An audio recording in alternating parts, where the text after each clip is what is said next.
আসসালামু আলাইকুম। বেসিক্যালি হচ্ছে আজকে আমরা দেখাবো লগ আউট ট্যাগ আউটের ব্যবহার এবং প্র্যাকটিক্যালি দেখব কিভাবে লগ আউট ট্যাগ আউট ব্যবহার করতে হয়। এটা দেখতে পাচ্ছেন, এটা হচ্ছে লগ আউট, আর এইটা হচ্ছে আপনাদের ট্যাগ আউট। এই লগ আউটটা আমরা ইউজ করব কিভাবে, আমি প্র্যাকটিক্যালি যদি দেখাই, দেখা গেল এইটা হচ্ছে প্যানেল বোর্ডে, যে কোনো একটা প্যানেল বোর্ডে আমার এমসিবি ব্রেকার কিংবা এসডিবি ব্রেকারের মধ্যে লেগে তারপরে যদি আমি এরকম করে এইটা আমি লেগে দেই, তাহলে এটা হচ্ছে লগিং সিস্টেম।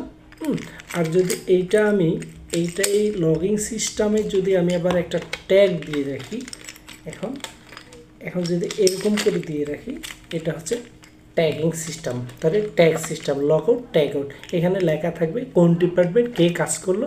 এভাবেই কিন্তু লগ আউট ট্যাগ আউটের ব্যবহার করা হয়। Thank you.